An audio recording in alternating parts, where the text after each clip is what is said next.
Hi everyone. So this is a little bit of a fastball, or if you're of an OODA-ish mindset, a fast transient.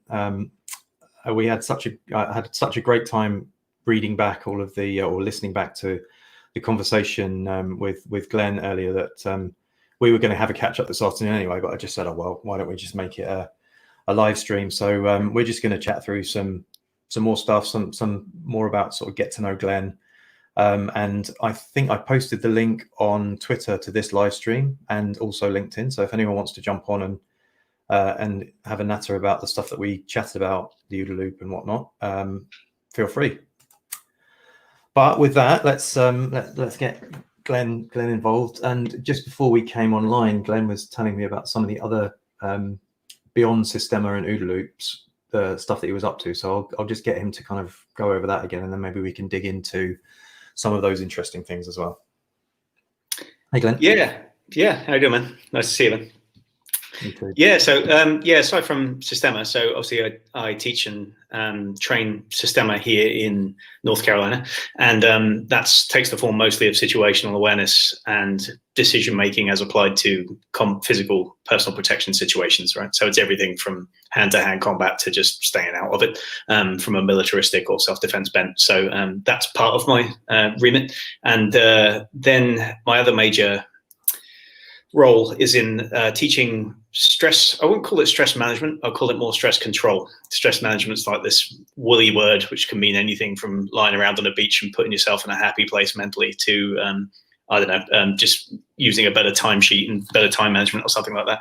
Mm-hmm. But we teach direct interventions and ways of increasing your knowledge, your awareness, and your physical control of your stress response in order to make better decisions under pressure.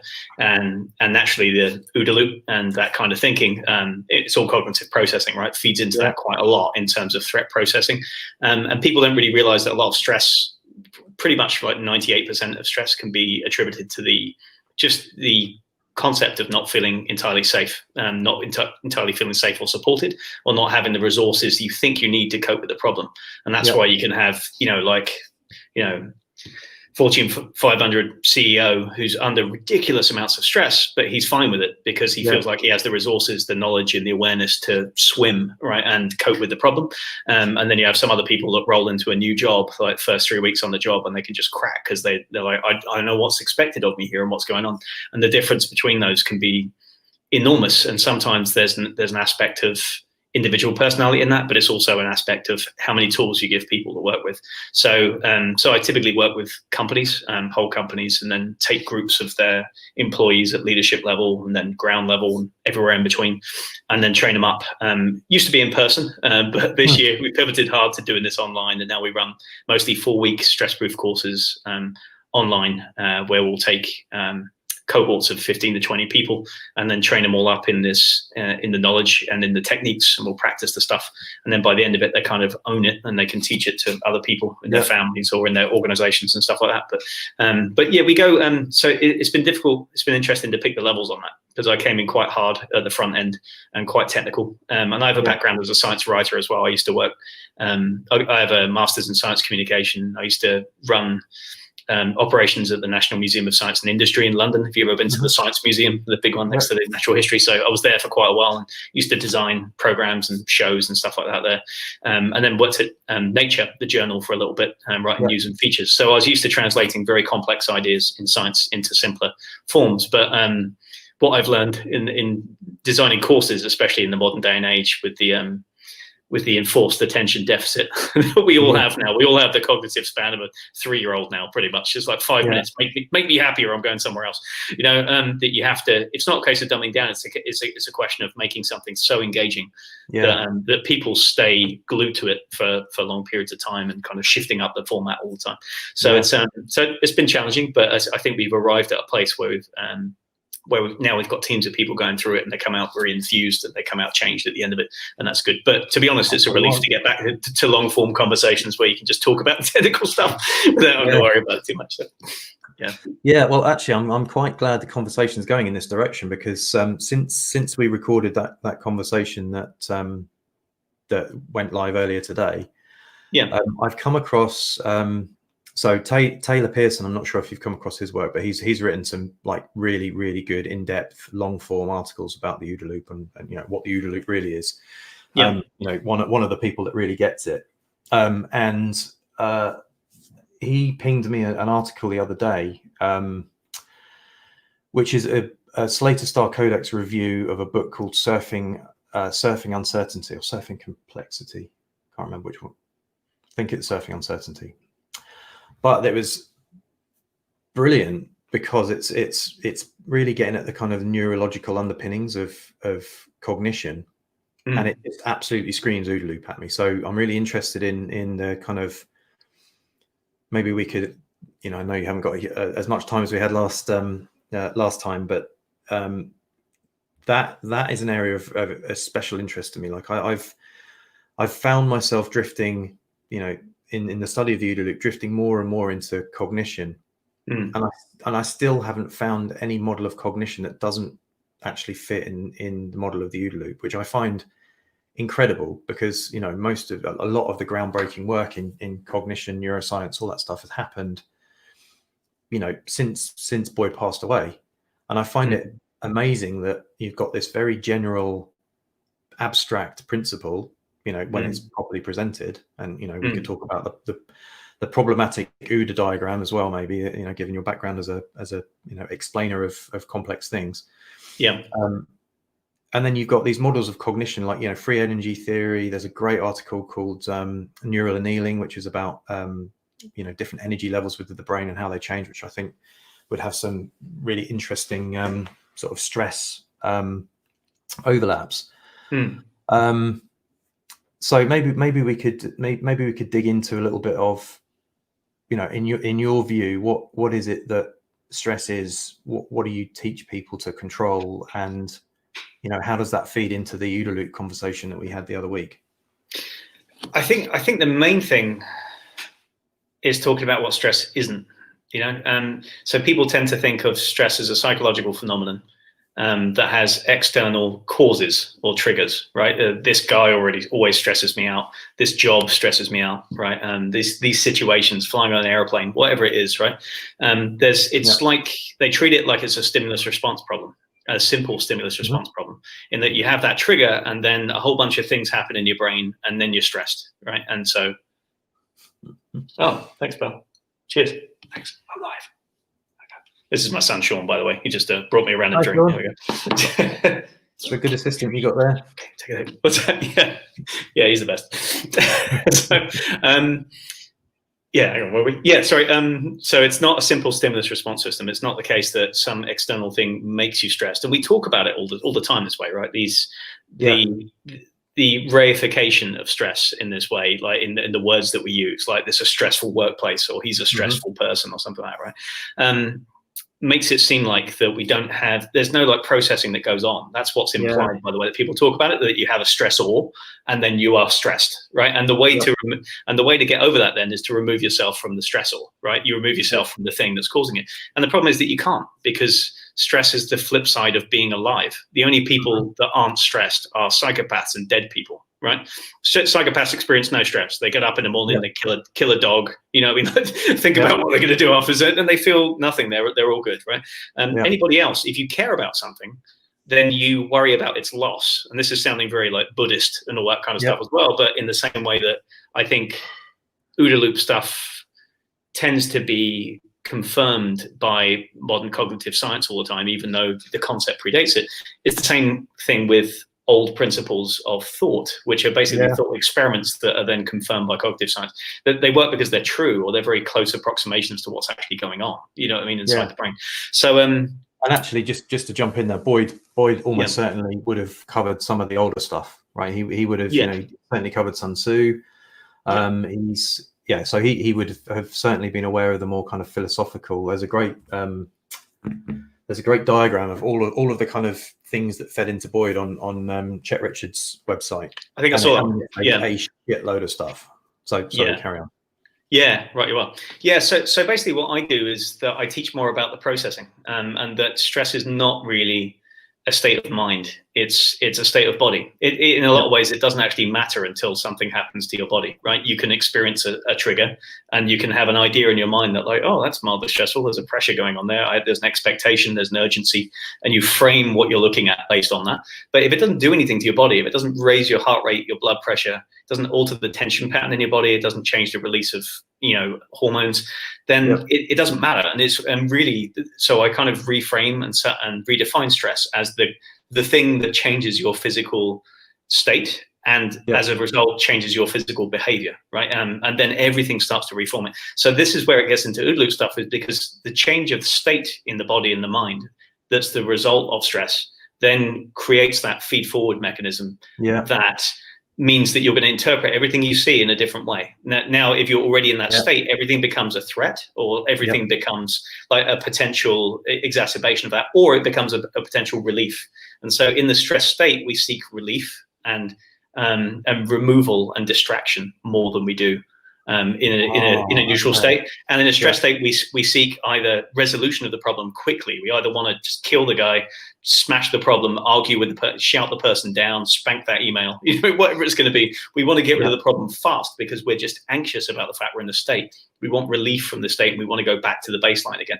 And if you have to do that with your behavior every time, then the pathology comes with what you do to fix that. And it can be, stuffing a bunch of donuts in your face. It can be power drinking a bunch of Jack Daniels. It might be exercising to pathology. Do you know what I mean? Like to a point where you have a heart attack, even though people think you're the fittest CEO that's around, or it's going to be. And what those things have in common is that the people that are displaying those behaviors don't realize they're displacement behaviors. They think that they're coping, and they'll tell you that they're stress bunnies and they thrive on stress, but inside they're dying, right? Their whole system is undergoing allostasis. It's attempting to adjust to this new normal, and they're just killing themselves, like slowly and steadily, with the chronic effects of stress over a long period. So my role, as I see it, is to go in and be like, look, yes, there are stresses, and stress is a part of being alive, and I'm not going to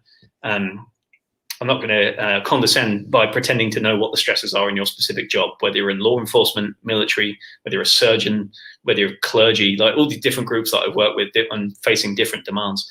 I'm not going to pretend that I know your job, but I will tell you one thing, that at a certain level, this becomes processing, right? The stuff comes in, and then your body is going to process it, and then behaviors come out.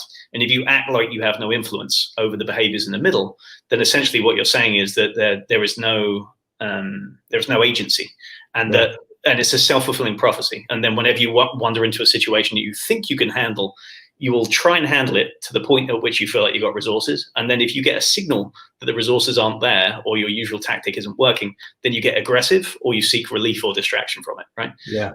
Like that way. And if the reverse is true, anytime you go into a situation where you feel like you don't have resources, you drive to a new town and you don't have Google Maps because the signal is out, then you just immediately go into a panic because you've come to rely on those structures that aren't there anymore. So I teach reprocessing, essentially, or how to see what's going on when it seems that your body is displaying these signs of processing that you've started to upregulate, and you need tools for downregulating yourself and bringing yourself back to a baseline wherewith you can actually bring the prefrontal cortex back online and start to be human again. Like stress literally makes you animalistic and denies you access to your higher faculties of speech, of planning, of learning. All of these things go out the window when you're under stress. And if you don't recognize that, and you think of stress as just like a little thing, now I'll get around to dealing with that, then you're working in the dark all the time, and you're disoriented all the time. That's where it comes in. I think stress is the primary disorienting factor in our lives.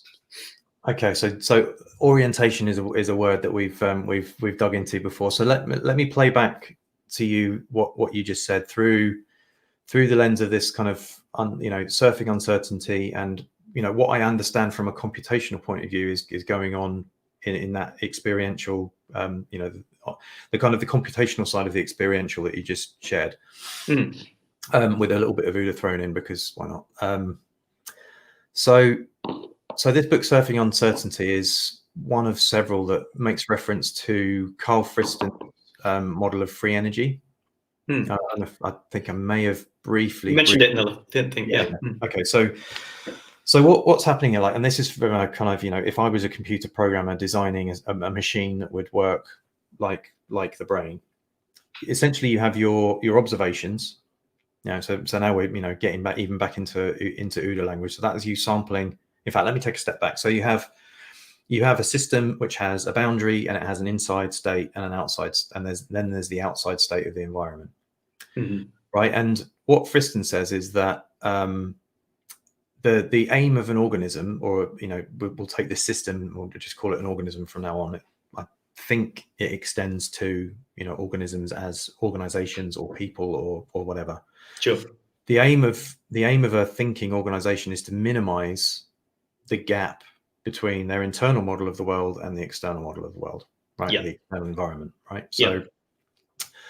So what happens is you have your orientation. That's not what it's called there, but I'm going to use the OODA word for it. You have your orientation, which is a top-down representation of the world. It's like a complex, multi-dimensional graph of understanding. And then you have your sampling of the outside world, which is your observations in OODA terms, right? This is where energy and information crosses the boundary from the external and starts to trickle into or upwards into your kind of hierarchy of top-down priors. Yeah. So top down, bottom up, they're meeting in the middle somewhere. So. Yeah, exactly. So there are several different kind of possibilities here. One is that you're working in a familiar environment. This is the implicit guidance and control space. Your sampling of the environment meets and matches quite low down with your priors, right? Everything that comes in is being bundled together into bigger and bigger representations. So this is our making smaller circles in reverse from Waitskin's Art of Learning. Sure.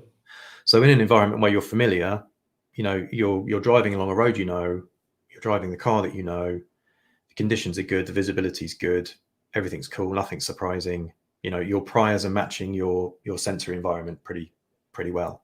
Yeah. Now the problem, not a problem, but what the other way that you could have this is that something happens in your sampling, and now it's starting to mismatch. So the further up your cognitive kind of hierarchy you go, you're getting these mismatches. And somebody's pulling out of a driveway that you haven't seen, or you get raccoon runs out on the road. Oh, I mean, that wouldn't really bother me that much, but yeah, that'll be an in joke for some of my friends who know that I crashed a car, nearly went into a lake avoiding a raccoon about a year ago. So okay, so yes, that would be a good one. I would imagine if you saw a raccoon running out, there would be some priors that would get triggered, right? I thought it was a dog, or I might have run over it. But there we go. Right. So what happens there is that now you've got a mismatch, right? And you need to solve that mismatch one way or the other, because you want to get your system back to this kind of low energy matching the environment state. And you've got, essentially 3 options. Is it 3? I'll see in a minute. So you can ignore what you've seen. You can, this is where your implicit guidance and control on observation is essentially applying a filter saying, nah, don't really care, not really relevant. It will sort itself out. Exactly, it will sort itself out. Yeah. You can shift your orientation. So you can say, okay, I was wrong, with all the attendant problems of ego and identity challenge and all that kind of thing, if it's something that you hold really dear. Or you can take action. So in this model, actually, action is a very different thing than the thing with the decision in the middle. In this model, action is a direct result of that mismatch, right? So essentially what happens is that the flow of information now reverses, and the priors say, okay, I want to get back into, like, okay, this is now what I want the world to look like. Make it happen. And then the action, we tell ourselves after the fact that there's been a decision in there somewhere, but actually what happens is that the action unfolds. I think there's been, I'll try and dig out the study, but that the people who do brain scans of this actually say that the action starts and then the decision making parts of the brain fire up. So if that all kind of resonates and seems familiar to you, talk me through where the stress bit, if that's all stuff that's familiar, where does the stress part live in that? It's funny, as you were talking about that, I was coming back to either the car crash example or like more combative examples, but so pulling it back into the stress feed. So you've obviously got bottom up and top down systems going on with the stress response as well. So the bottom up systems are, your sensors.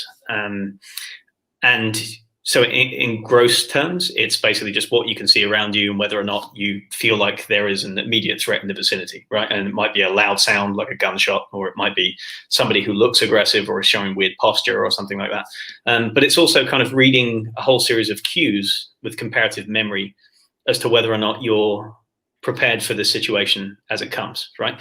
So and just to jump in a little bit there. So when you said, somebody looks aggressive, that is essentially your sensory things are making links within your top down model that may or may not be valid, right? Yeah, and so it gets a little bit fishy because I'm trying to kind of separate them out and top down, bottom up, top down, but it's not entirely clear where the boundary lies, I think, in cognitive processing as it relates. Yeah, I don't think there is one. That's where it's tricky for me. I mean, what we do know in terms of stress processing is that basically your stress response is the result of a soup. And there's Bessel van der Kolk, I think, who wrote a brilliant book called The Body Keeps the Score about the embodiment of stress and trauma. I'm not sure if he's the first one to come up with this analogy or whether he just quoted it in the book, but he's the first one I read, I think. And he talked about the cook, the watchtower, and the smoke alarm. Have you ever heard of this analogy for the stress response system? I've heard of the book, but carry on. So most people kind of know about the limbic system and specifically the amygdala, the little bit.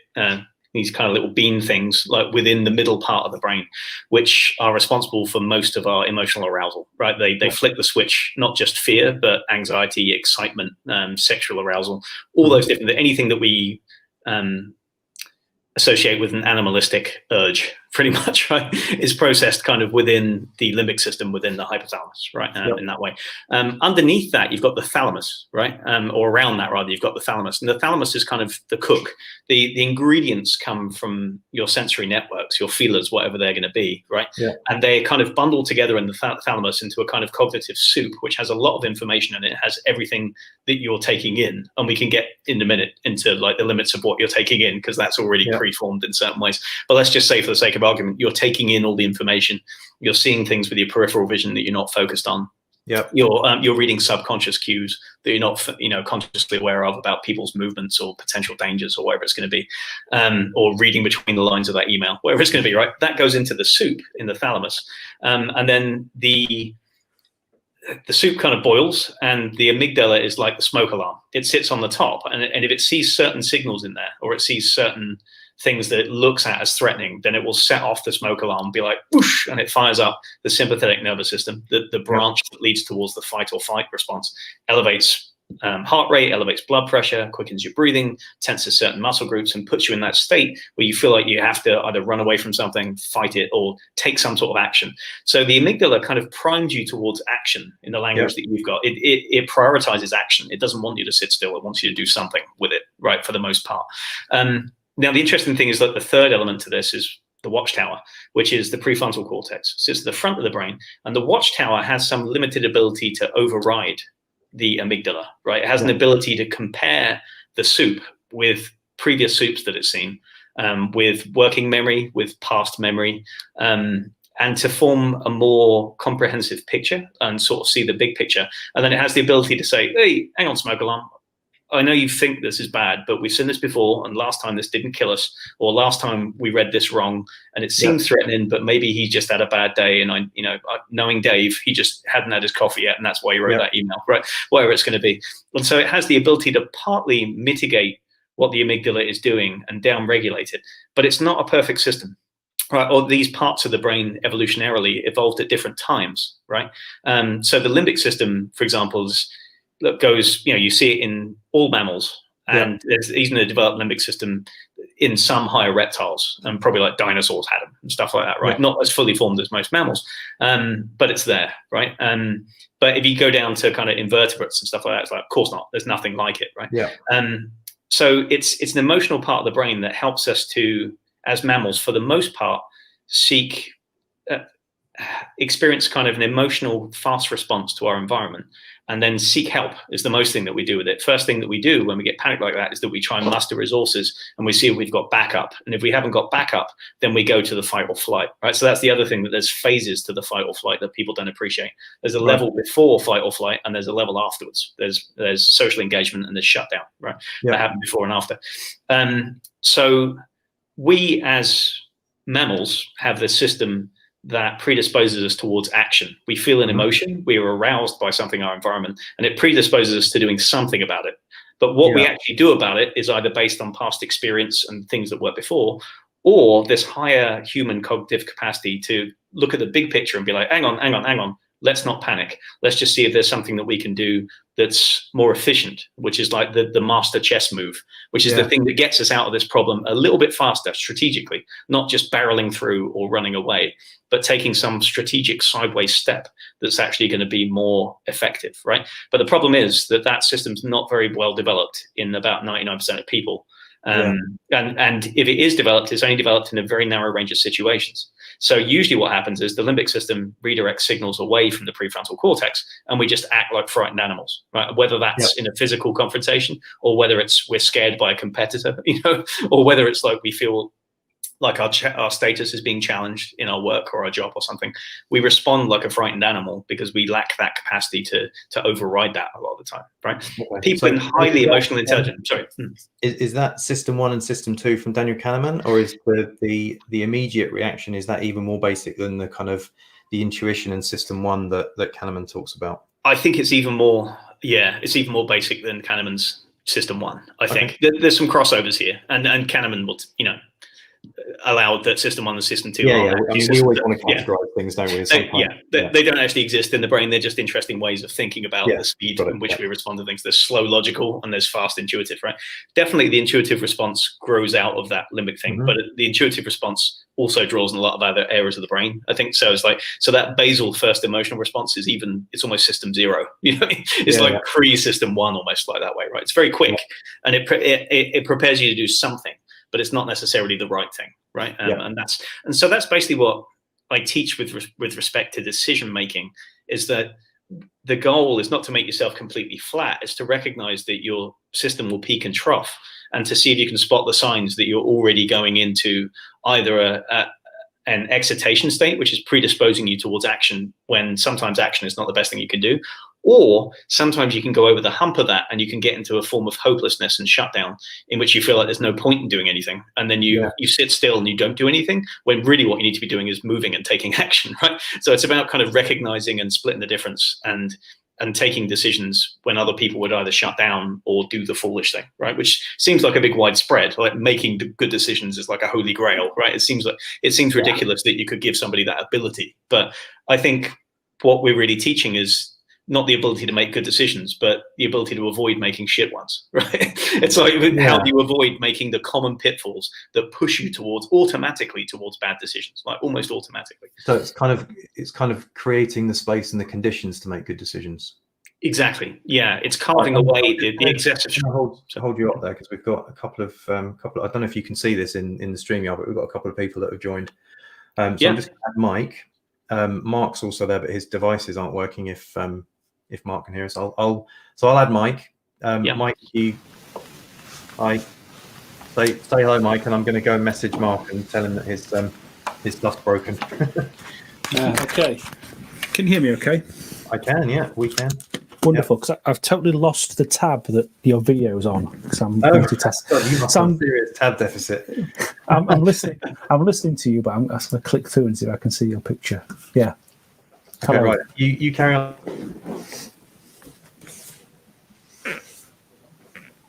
Mike, welcome. Hello, how are you?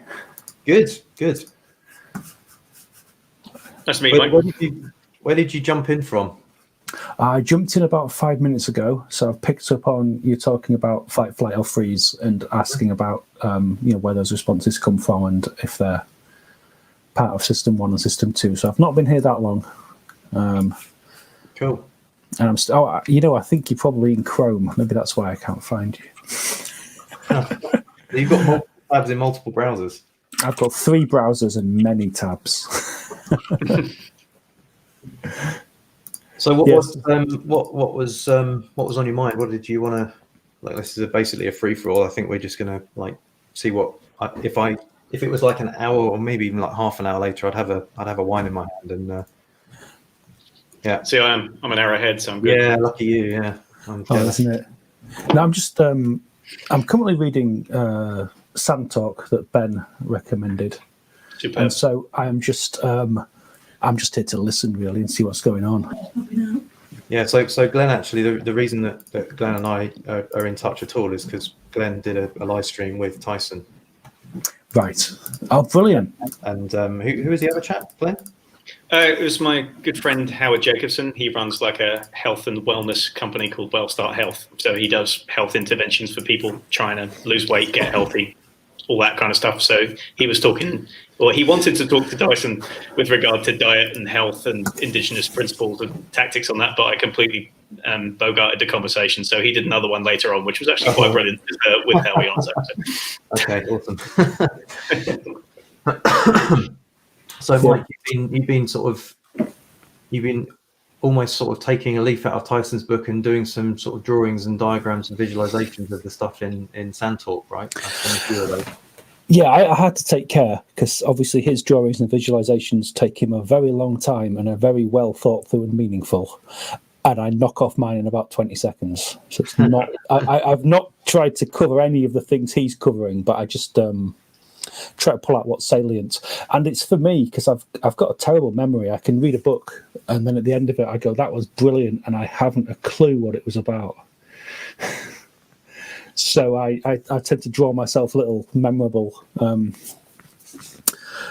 just sketches really, and with the salient stuff as well, and then I put them on Twitter, and if people like them that's nice, but they're kind of a bit of a crutch for me too. Yeah. No, it's a weird thing seeing that in the book, because when I started reading the book, I thought, what is this? Even though I've sold into the concept of the book, when I started reading it and it opened up every single one with an image, I'm like, what are we doing here? There's always something that seems a bit childish or too primitive about it. And then I got 2 chapters in, and then I realized that it was an incredible focusing tool that just allows you, it already sets the tone for what's going to be talked about, and then it makes it more memorable when you come out the back end of it as well. So it was an amazing thing to see that coming off. Yeah, and I like childish. Childish hits the spot for me because if you can make something childish and it works, you know that you've got it. Anyone can do something complicated.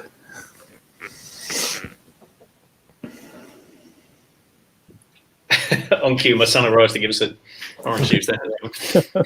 Yeah, so it's funny. I've been trying to do that as well for repurposing some of the talks that I've been giving with regard to stress and cognitive processing, and just thinking like, how can I make it simpler? And just drawing those sketches, even though the first one is usually rubbish and nothing like anything that would be useful, right? You draw it like 20 times, and then you get back to it. Somehow you're contextualizing the words that you would have used. I mean, I've been doing mind maps for years, and I feel like mind maps work because they're a graphical representation of branching structures within memory and associative memory, right?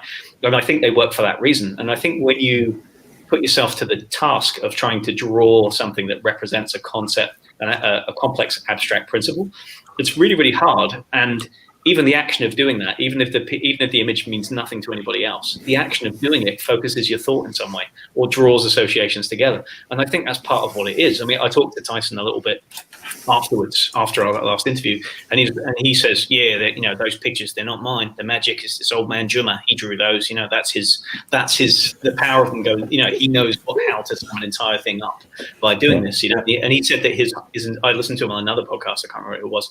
An Australian lady that was doing something about getting stuck in a rut and wanted him to talk about how to get yourself stuck out of a rut. And he basically depressed her by saying everybody's stuck in a rut because civilization is buggered. It's like if you have civilization, the conversation didn't go the way you wanted to at all. But he was saying that those images, he wrote the entire book just to share those images with the world. He's like, there's a power in those ideas, and if you can just share those, so the rest of the book to him was just like an annotation that prepares you to understand some of the images, which I thought was fascinating. I thought that was an amazing. Yeah, that's such an interesting way around of doing it, right? I mean, I feel a little bit the same. A little bit the same about the OODA loop, right? The OODA loop is experienced and stuck by the graphical representations people make of it. So, you know, if the first you come across with the OODA loop is, which, you know, was a my experience was the you know, the dots or the circles on it that I beat on all the time. Yeah. That captures it kind of captures your cognition about that thing for a while. And I think the same with the you know, more official OODA loop picture, which is the one with the lines on it. I think that's terrible. I mean, terrible is wrong. It was defined by the tools that were available to represent it at the time, and it's a sketch. And I think that there is a much fuller and better representation of the OODA loop that looks more hierarchical and, you know, probably looks more tree-like, available to us, that nobody's sort of come up with yet, which I intend to have a go at some point. Yeah, I mean, the question becomes, it's like, which one has the more, in some ways, the more power? Do you know what I mean? Because you could have a complex hierarchical diagram which explains everything about, or everything that we know about how it all fits together, and then you show it to somebody and they're just immediately like, I have no cognitive on which to base any of that. So I've got no inroad, I've got no way in, or no on-ramp. Right? So, I mean, I have a similar thing when I teach stress response. I'm like, stress causes a feedback loop, right? In which it changes your breathing, it changes your blood pressure, like redirection of blood pressure and heart rate, cardiovascular, and it changes physical tension, right? And between those three things, they form a feedback loop that comes back up to the thalamus and then the hypothalamus. And then your brain literally reads those things and says, is he still tense? Is his heart rate still up? Is his blood pressure still going to his head and his limbs? In which case, more adrenaline, let's feed him more. He probably needs more, like blah, blah, blah, blah, blah. And if those things go down, then it sends a negative feedback loop. It'll drag it back down again, and you can change your system that way.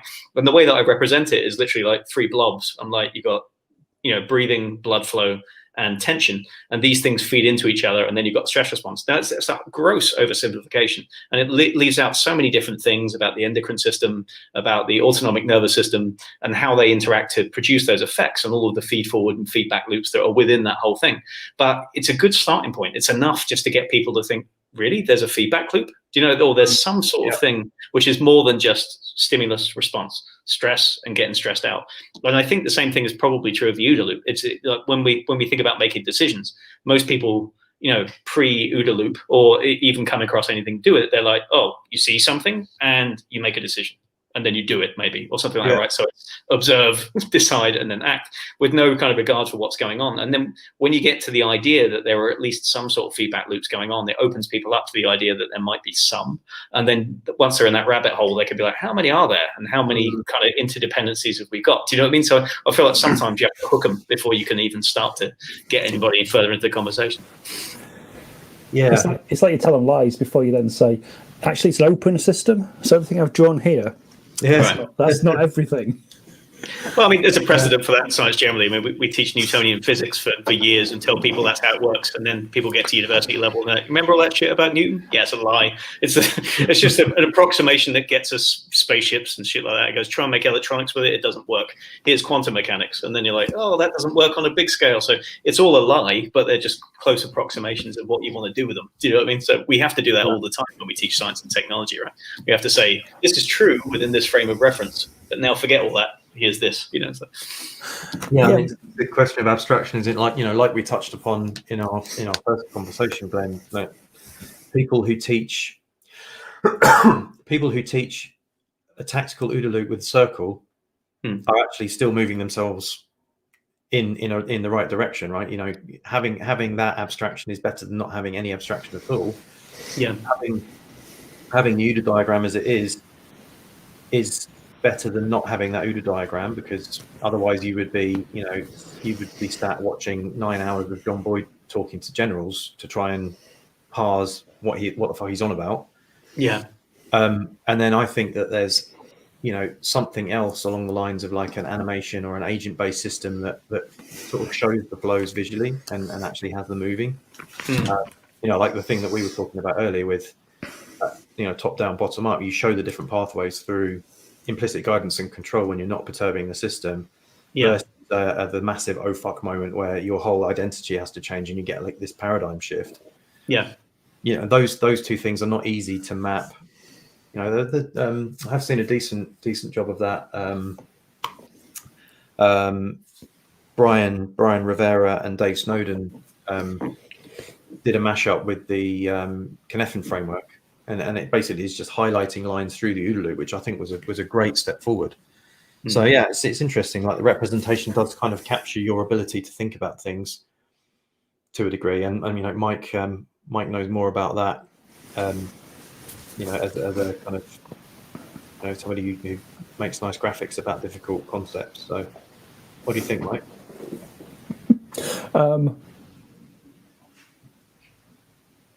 I don't know. You put me on the spot here. I will say, in terms of, oh, sorry, Mike, on you go. Well, I mean, what I was thinking though, when you say you do the OODA loop, observe, orient, decide, act. I mean, it is. Then when you tell people, no, actually, you'd never stop observing. It's like the boxing feint, isn't it? You feint hoping that someone's going to observe it and decide an act, and then you hit them properly straight away before they've observed you. That's how it really works, and it's the whole bit of we'll teach you how it works, and then we'll tell you actually it doesn't work like that at all. Everything's connected to everything else, and it's an open system. Good luck. Right. And you just hope that it obeys the rules enough that you can work within them. It's funny that so I mentioned in the last podcast, my first exposure was through my mate, the Green Beret, Brandon Sommerfeld, and I mentioned that he taught it, but he didn't. He talked about the OODA loop, but when they taught it, they literally had a T-shirt with a circle on it with 4 quadrants, and there's 4 parts. And the way that he did was observe, orient, move, and then engage, which I thought was really interesting. So he had those. So he was basically trying to get into kind of like grunts or military folks that are coming in, like learning kind of moving and shooting and not just standing still and shooting on a range. That the key thing that you have to do is, like, after you've taken your shot, right, don't just entrench and shoot from that point, find cover and concealment and keep shooting, because everybody's just going to target fire onto you from that point. That you have to stay active and stay cognitive throughout the whole thing. You're going to tend to kind of just get terrified and pin yourself down and try and, just get very linear in your thought patterns. And so his whole thing was to try and break him out of that by saying, look, remember to think, remember to reorient yourself, like to look around once every couple of seconds. And then also just think about where you can move to. You shoot and then you move, and then you shoot and then you move. And if you keep doing that, then you can get inside the OODA loop, as Boyd would say, of an opponent who is not doing that. If somebody else is just entrenching and they're just looking at where you are and they're like, if he sticks his head up, then I'll shoot. If he goes over there, I'll shoot him there. If somebody else is working on if-then propositions, like all the time, if you do that, I do this, and they're basing their responses on training that they've had, and then they're hoping to see those situations play out in real life, and they're waiting for an if that they can apply to a then if they don't see those things come out, and you can't train for every eventuality, you can't train for everything that might happen, then you get stuck. And if somebody else can be fluid by using even a simplified form of the OODA loop tactically, right, then you'll be more fluid than that static idiot.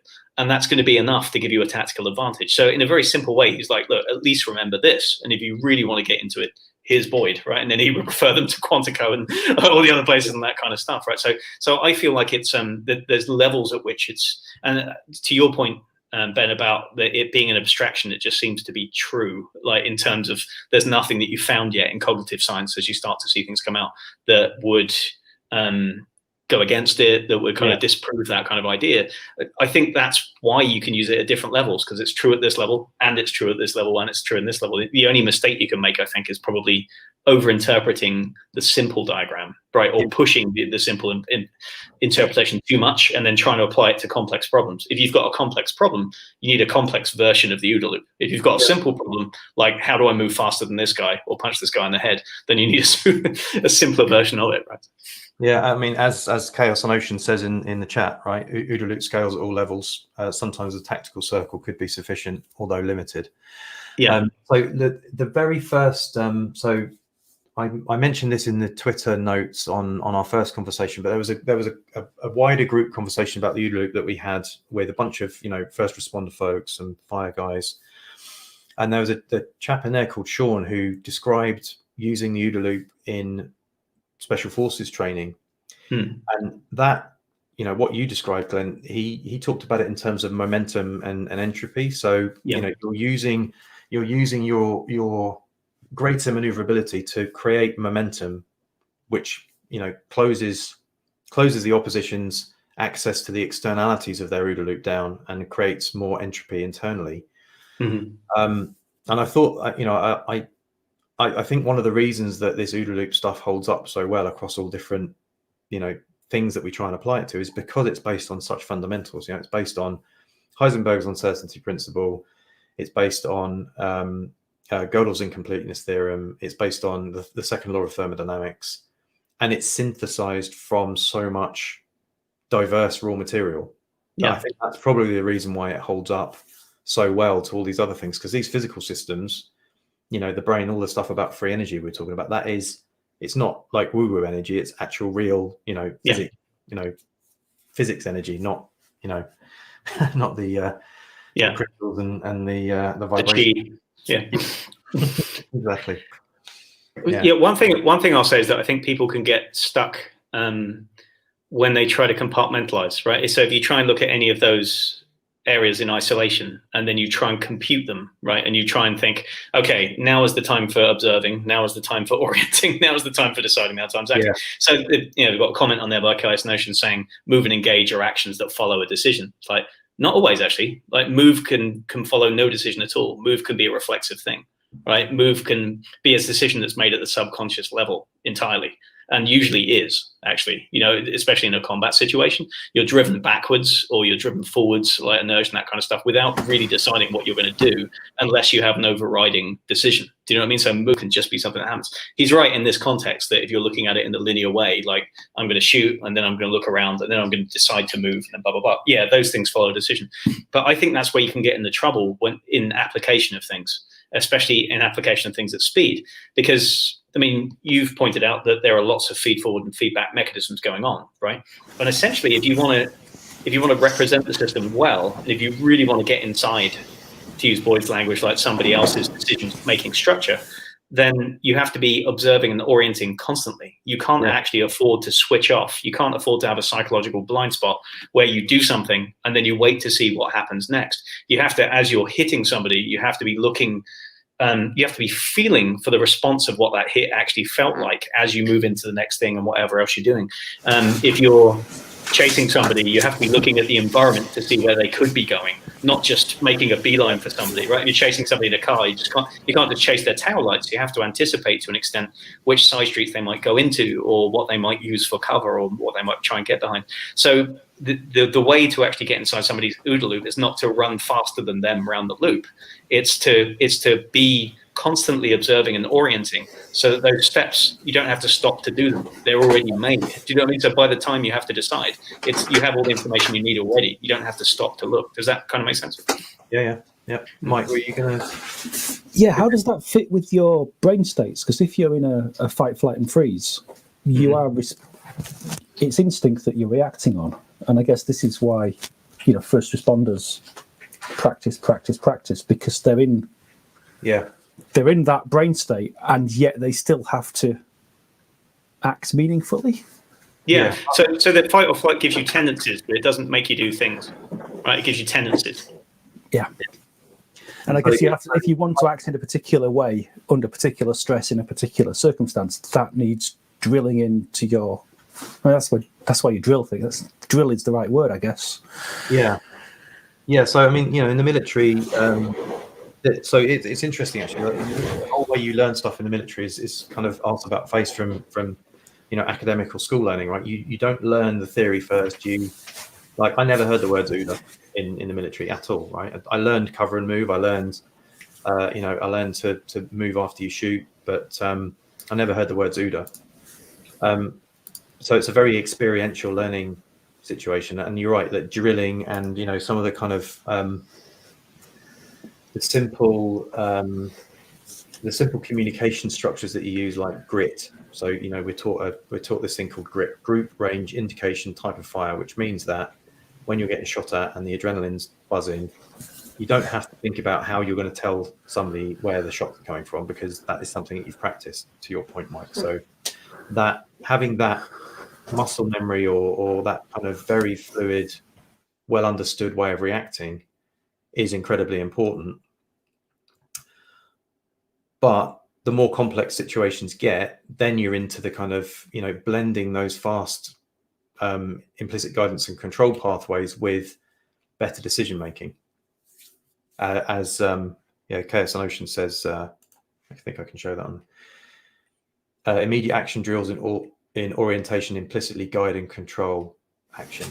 Yeah, exactly. So yeah, I mean, what? Yeah, limit, and then when that limit becomes, you need to recognize when you need to break out of those loops, and otherwise you have the stories of the cops that get involved in firefights and they've got to pick up the brass halfway through and they get killed. Now, whether those are true or urban myth. Yeah, no, I mean, that's interesting. I had a conversation with a colleague who's a Raleigh police officer, right? And he was talking to me about the problem of what happens when people don't follow direct commands in terms of an arrest or get out the car or whatever it's going to be, right? And that they have kind of like a force continuum and a series of actions that they're going to kind of work with, in which you tell people, look, you're under arrest, come with me. And to the cop's mind, there's this whole process during which the suspect will be safe, in which they can be like, okay, if you just do what I say, then you'll come with me. I know you don't want to be arrested. I know you don't agree with this, but all you have to do is do what I say. I'll put the cuffs on you. We'll go down. We book you, and then you get a trial date. You come back for that trial. You can argue about it then. Do you know what I mean? It's like, nothing terrible is going to happen. This is not a banana republic where we're going to take you and torture you, right? This is not the end of the world. I need to take you to this place to process you, to recognize that you've done this crime, and then you can get tried for it as a part of the process, right? So from the cops point of view, all they want the person to do is to recognize that process and to be like, okay, I'll do what you say, because if I don't, then things get difficult for both of us. And the cop's like, well, now if he resists, he doesn't get out, or if he starts fighting, then I have to worry about if he's going to grab my firearm, and then it escalates, and then people get shot when they don't need to. And the cop is thinking, if only you would just do what I say, then we could do this. But the problem is that if the suspect has had an experience in which they don't feel safe around cops, right? They've either had a bad experience with a bad cop, or they've been culturally conditioned to think that all cops are bad or something like that, right? Or they might get shot. Anyway, then they're already in that fear response, and they're already perceiving a threat. So any indication, any aggression from the cop or any fear from the cop will amplify their sense of panic, and then they will do dumb stuff, and they will not comply with basic commands, and then they will panic and reach for things, and then they get shot. So there's this terrible kind of balance between the cop trying to do what's necessary to keep themselves safe in terms of situational awareness and positioning and all those things, and trying to allow the suspect to feel safe, right? And they can only do that to a certain amount. And it's diametrically opposed, really. Like the things they need to do are different for both of those things. But to my mind, it's the same system. And if you just train that, so what drilling does, right? I'm working my way back to this. So you talked about drilling as an antidote to getting stuck, right? In fight or flight or wherever it's going to be. Drilling is a partial antidote to that, right? In that it will give you more options. It will give you options that you recognize. But all drilling really does is create new memories, right, new experiences that your prefrontal cortex can draw from when you're under that pressure again. So when you're feeling the fear, the prefrontal cortex can use that experience to argue with the amygdala that you have the resources that you need and that there's something that you can do. Now, it does that very quickly, and then you'll bounce back into the thing you need to do. But it doesn't solve the problem, because it doesn't make you a thinking, problem-solving, action-making machine. It just gives you another option to work with. It just gives you another stimulus response, right? So actually, that's not what we're looking at. There's a really interesting drill that we do in Systema, which is called the stuck drill, in which you'll wrestle with somebody on the ground, like BJJ style. And the goal is that one person just defends, tries not to get stuck, does everything they can to escape, to slip, to weave, to pressure, to frame, all those things, until the other person gets them to a place where they're stuck, where like everything they've tried is stuck. And at that point, the interesting work actually starts, because you have to get creative. You have to actually look at your environment and be like, what could I get a hold of? What could I use as clothing? What else can I do that's outside the usual remit of my, my palette of escapes and bumps and slips and all that kind of stuff. And so we do that drill all the time in order to practice being stuck and having no options. And it's a much more important drill, I think, for this kind of learning than just stimulus response drilling and trying to, because you can never drill for all eventualities, and that's the problem, right? You can only drill for approximations of what's going to happen. So I think there's something to be done with that as well. And then, talking to my friend the cop, I'm like, the solution to this is having the cop keep that front of mind the whole time. They're observing the panic state of the person all the time to try and ensure that they're just as focused on that person feeling safe as they are on keeping themselves safe. If they start to prioritize their own safety and like, I need to be aggressive now to stop you from doing the thing, right? Then they're actually going to upregulate the other person, and they're going to create a problem in some ways. And they know this, but there's no easy solution. It's very, very difficult. And there's some situations like getting people out of cars where it's just incredibly complex, and there's so many things that can go wrong. But I see the same principles playing out again and again, right? There's only so much that you can drill for.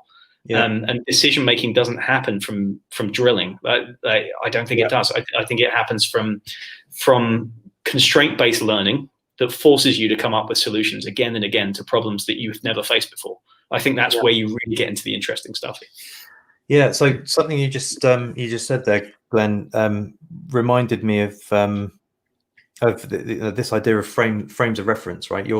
And we were talking a little bit about, the example was the motorbike who's riding along the road with great visibility in front of him because the sun is right behind him.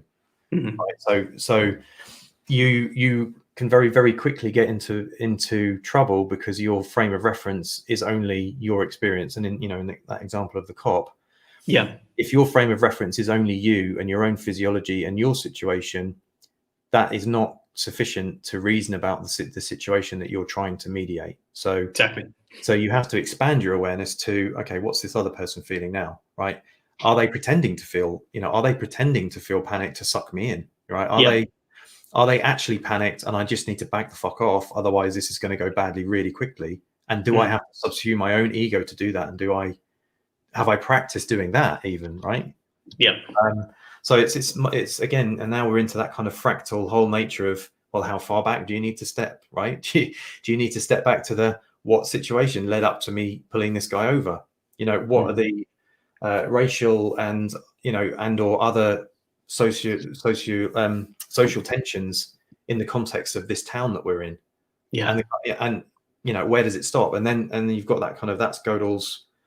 This is where the kind of Gödel's incompleteness theorem comes in, right? There's always a more external point of view that you can take. Each one that you take requires more energy, more information to be processed, and therefore is more costly and time consuming to go through. So it's finding that balance of, at which point of cognitive complexity or cognitive load can you make decisions and still have them be good decisions? Well, I think some of that is based on where you put your observation and orientation as well, though, right? Because it's like the solution can never be everywhere, right? Because you can't observe everything and account for everything that's going on. But what you can do is keep your attention split between the subject and yourself. And I'm not sure if this extrapolates out to things as well, not just individual people as well, like the subject at hand. But we have an expression in Systema which is like, where attention goes, tension follows, right? So when you put an attention on your arm, for example, when you think about hitting somebody, it makes your arm tense, and then it actually slows it down, and then it feels like you're trying to hit somebody underwater. It's difficult to act quickly, right? And the converse is also true, right? Where tension is, attention follows, right? So if somebody grabs your neck, and all of your attention, your neck is tense because it's defending itself, all of your framing drops from your eyeballs to your neck, and you can think of nothing else but neck, even though you have two hands free, and like you can do any number. You can pick up a bottle and smash it over his head, or anything that you want to do with that. So the solution is to keep your tension distributed and to keep your attention distributed. And I think that, as an axiom, describes how you can blend observation and orientation into the same thing, and how they feed into the decisions that you're going to make. In a way that's less sequential, right? I think that if you try to make OODA sequential, I don't think it works, because I think it slows the whole thing down. It's working better than that already. And if you try and parse those things out and then make them individual elements, you slow the whole thing down the same way that you can destroy a scientific principle by reductio ad absurdum. You can keep taking pieces out of it until it makes no sense anymore. Some things only make sense in the light of the ecological whole, right? And I think this is true here as well. So.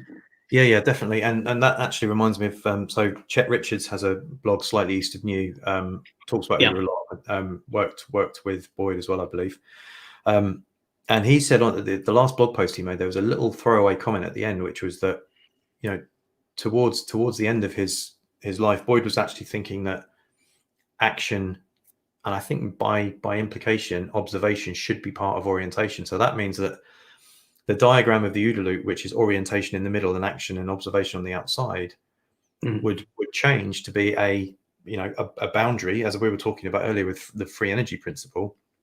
It would be a boundary where action and observation are the things that cross the boundary, and orientation is everything in the middle. That kind of hierarchical, as the Andy Clark in Surfing Uncertainty calls it, the two streams, right? The streams of information that are, outside to inside observations, top or inside to outside priors, and then the actions are triggered from the decisions, and actions are triggered from sort of energy buildups in that kind of graph, if you like. That makes sense to me. Yeah. Cool. Well, it's been just over an hour. I think I might we could again, we could just carry on forever again, and I would love to, but I've got a few things to need to do. I think you had a pop off for an hour as well, right, Ben? Yeah, I've got to bounce and feed my family. My kids the chickens are getting restless. There'll be a revolt with pitchforks and burning torches if I don't get down there and feed them soon. Yeah. All right, so why don't we knock it on the head there, and I'll end the broadcast, and maybe we'll do another one or two. Like, I'm sure that there's, like, if we looked at this conversation, the last conversation, and maybe some of the other crossovers with Sand Talk, there's probably an interesting bit of stuff we could chew off for another conversation another time. Yeah, absolutely, love to. Thanks very much for the opportunity to banter again. It's just nice to meet you, Mike. Awesome. Thank you. Bye. Cheers.